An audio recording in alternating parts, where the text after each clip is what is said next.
Hey listeners, this is Mike Morford, the host of Killer Communications, and I want to take a moment to introduce you to a new show brought to you by the creators of Gone Cold. It's called Of Hell, Texas True Crime, a podcast that walks the back roads of Texas after the police lights fade and the headlines die.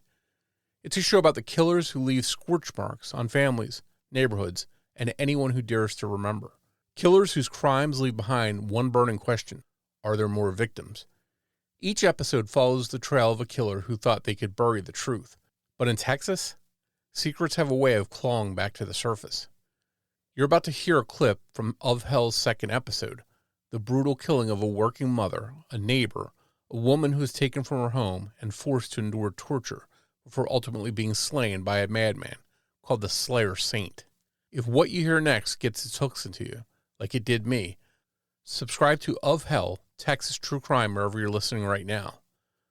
Some folks aren't simply from hell, they're of it. Here's the preview of Hell, the Slayer Saint Part 2, Nancy. At around 12:45 a.m. on September 16, 1970, Gene Mitchell was on his way home from work at Transwestern Oil Pipeline Company. It was quiet with almost no other vehicles on the road. Nothing out of the ordinary for a sleepy town on a work and school night.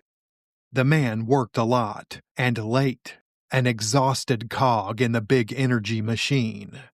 Luckily, his drive home to 1057 Adams Street was short, just over 5 miles. When he pulled up to the house, Gene saw that several lights inside were on. He was pleasantly surprised. He rarely got to spend time on the weekdays with his wife and kids. Had Nancy waited up for him, he wondered. But as he entered the house, the one thing that caught his attention was the silence. "Nancy?" Gene said, his voice slightly elevated. There was no answer. He looked over at the sewing machine. The light was on. The fabric remained, draped between the presser foot and the throat plate. He could hear the slight buzz of electricity flowing through the machine as he drew nearer.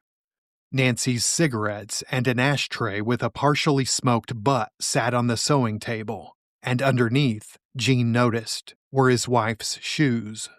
That was Nancy, always barefoot inside. "Nancy?" he called out again.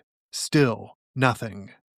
Gene made his way around the house, the kitchen, the bathroom, the bedroom. The search didn't take long. The working-class family lived in a modest home, nothing fancy. His wife was nowhere to be seen. After waking the children, who'd been asleep in their bedroom, Gene asked where their mother was. They didn't know. Wasn't she home? They asked, confused. Gene traveled from room to room one more time and then took a look outside. Nothing.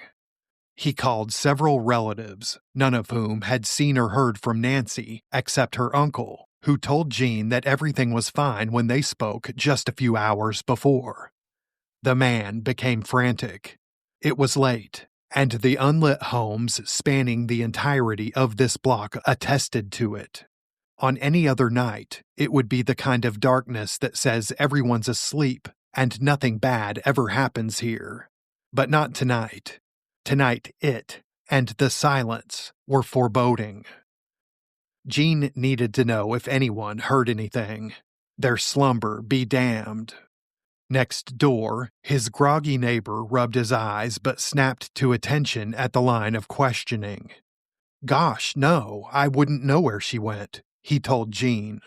He'd heard a car door shut that night but hadn't noticed anything else, the neighbor said. Gene then questioned the man who lived across the street.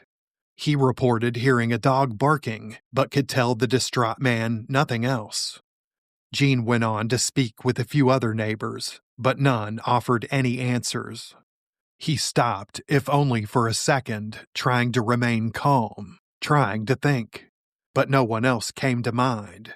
There was no one else to talk to. After hours of searching in vain for his wife, Gene went back home and phoned the Winkler County Sheriff's Office to report her missing. 2 deputies arrived at the Mitchells' home within minutes. First, they took a look around the house. The officers noticed Nancy's shoes under the sewing table and the half-smoked cigarette, as if she'd been interrupted by a knock on the door and extinguished it before answering. They noticed her closet and drawers were full. She obviously hadn't packed up and moved on.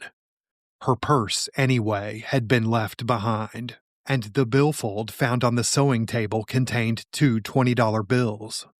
It seemed robbery wasn't in the cards. One deputy jotted down Nancy's description. She was blonde with blue eyes and small. She stood only 5 feet 2 inches tall, weighed about 110 pounds, and was last seen wearing a double-knit avocado-colored dress. It was one of a kind, one that she had made herself. It was the only dress missing from her closet, and folks who saw her at the drugstore filling a prescription earlier in the night also saw her in that outfit. They'd later report to police. Before leaving the Mitchells, the patrolman checked the house once more, paying close attention this time to the windows, all of which were shut and locked, just like the back door. There were no signs of a struggle, let alone forced entry. After the police left, they too spoke with the neighbors but found out little more than Jean had. No one had seen or heard much of anything that night, certainly not the screams of a woman in distress. Police were already theorizing an abduction scenario and figured out the assailant either covered Nancy's mouth quickly or had her held at gunpoint. Friends and relatives flocked to the Mitchell home. They did their best to console Jean, but no one could, not really. He'd been sweet on Nancy since he could remember, even before they started dating in the 7th grade.